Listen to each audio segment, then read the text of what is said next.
So it was with sad hearts this morning that we have to pass on information on the death of a very respected Canadian sports athlete, elder, community leader.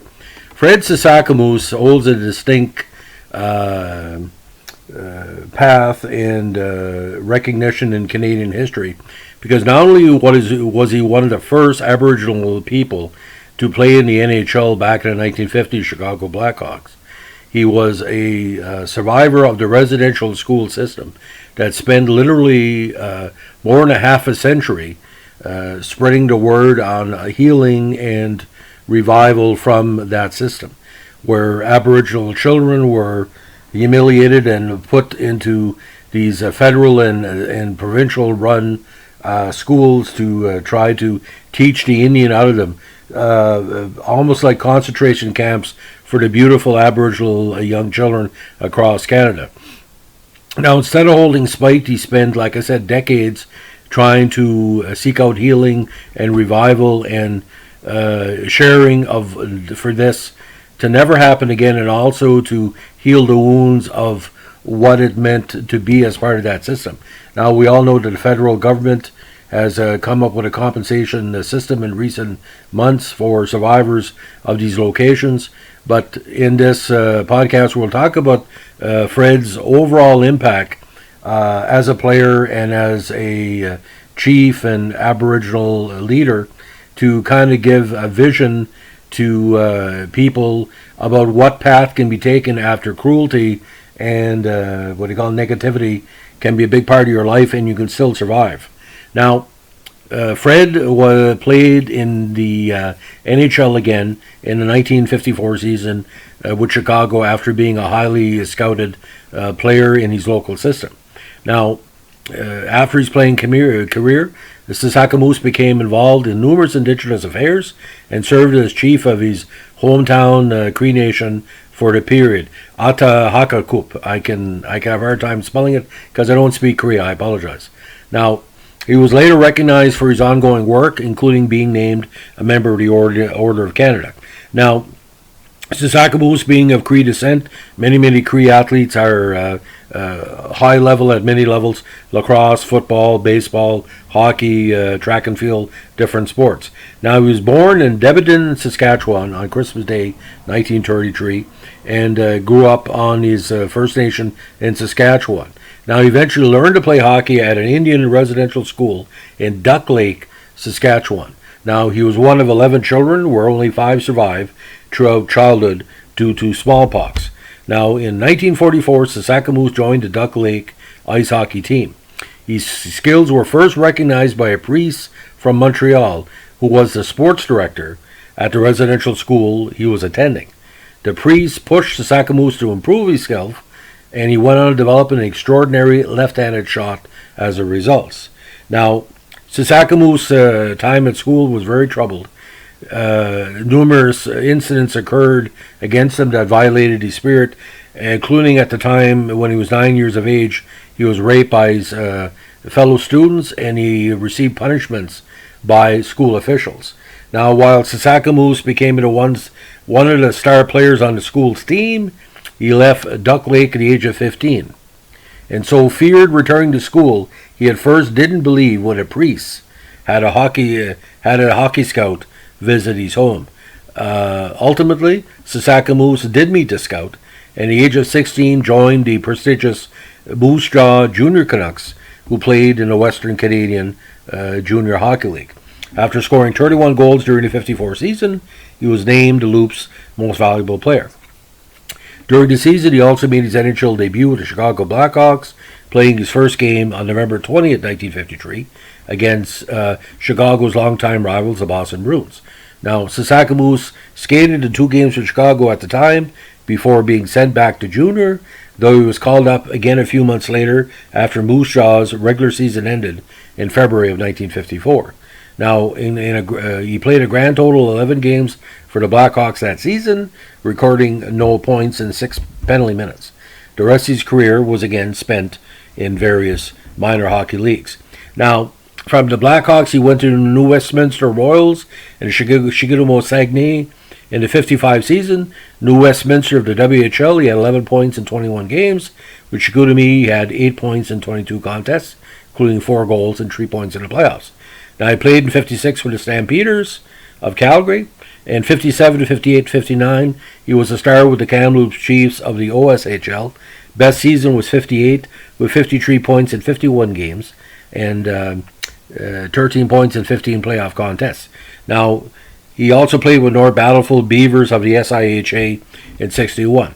Now, upon retirement, he became a band counselor of his Cree First Nation, serving for 35 years in total, and also spent one term, or 6 years, as its chief. He was also extensively involved in development of sports programs for Indigenous children. Now, starting in 1961, he used his fame to promote opportunities for youth in sports, which included, of course, hockey, long-distance running, track and field, soccer, and basketball. Now, in 2002, he was honored by the Blackhawks in a ceremonial puck drop at one of the Chicago home games. A very, very emotional night for many involved. Now, because of his great success as a builder, he was inducted into the Saskatchewan Sports Hall of Fame in 2007 in that category. He was also inducted into Prince Albert Sports Hall of Fame, the Meadow Lake Wall of Fame, the FSIN Circle of Honor, and the Canadian Native Hockey Hall of Fame. Now, he's also been acknowledged for his achievements and contributions by both the Assembly of First Nations and the Federation of Saskatchewan Indian Nations, or the FSIN. He was also a founding member of the Northern Indian Hockey League. He eventually again became a member of the Order of Canada in 2018. Now, Sasakamoose's death on November 21st from COVID was heavy complications from the disease, which is kind of ironic. Another white man's plague is killing Aboriginal people across Canada. No joke there. That's kind of par for the course when it comes to pandemics across Canada. Now, his wife Loretta Isbester and Fred had 9 children.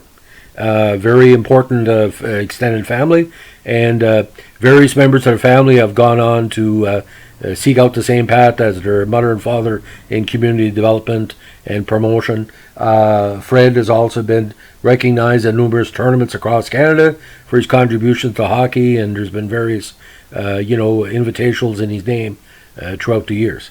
Now, at the time of his death, Sasakamoose's memoir, Call Me Indian, was being finished and had a release date for April 26, 2021. Now, if you go on YouTube, there's various mini documentaries and interviews with him throughout the years. Some with the Hockey Hall of Fame, some with various NFB and related, creators. I would suspect there's going to be a full non-fiction movie of his life sometime in the future, with the expansion of Aboriginal acting, promotion, and production across Canada. It seems a perfect fit because reconciliation is still an ongoing part of the Canadian aesthetic when it comes to Aboriginal people.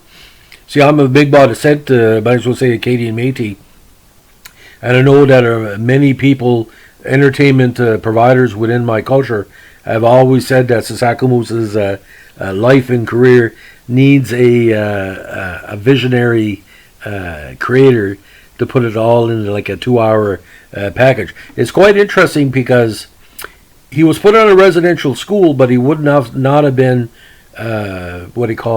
promoted and scouted if he wasn't at the school. And the school itself was mentally and socially and morally illegal. Imagine in 2020 if you took a bunch of white people and put them on a reserve to take away their culture. I mean, their heads would explode. Back then, it was so common practice. I think across Canada, if I'm not mistaken, it's got to be in the 6 figures, all the Aboriginal children that were impacted or were put in these residential schools. I know a very prominent Manitoba, Saskatchewan, parts of Ontario, Quebec, the Maritimes. Again, a disgraceful thing. But Sasakamoose always said, that he had a role to play to basically help celebrate and develop the young children that didn't have the opportunities that he had. And but a very smooth hockey player. Some of my friends in the media said he had probably one of the most underrated shots of his generation. because in hockey you develop a left-hand or right-hand shot depending on what your capabilities are on the power play or the flow of the play. And, you know, the Aboriginal players that came later, like Jim Nielsen and Brian Trottier, Gino Wojcik, Carey Price, they all owe a lot to Fred. Because Jim Nielsen, the big Ranger star, Aboriginal superstar, in my opinion, almost got in the Hockey Hall of Fame, could still get in. I was doing a podcast with Jim Nielsen, and I didn't say it because he passed away as well. And I didn't say in the podcast, I should have. Him and Fred and a few others were the role models for the people that came along. They carved the path. But you wonder when if forgiveness and closure and reconciliation will ever happen, because the wounds are deep in relation to residential schools, ladies and gentlemen. Sorry to get off the path here. I know we're trying to keep it a hockey podcast, but what was done to those children, ladies and gentlemen? Allegedly, Hitler took inspiration from the way reserves and residential schools were mandated and created in Canada States for his concentration camp aspects. So you do the math. Did that inspire fascism in Europe? Pretty well. You know, the best thing you do is seek out prayer, seek out reconciliation, seek out forgiveness, because, you know, imagine being 9 years old in a residential school away from home and no future besides pain, and you know, and he overcame that. He became, like I said, a hero to us all. So Fred, rest in peace, and may the Creator protect you and your family. Have a good day. Bye.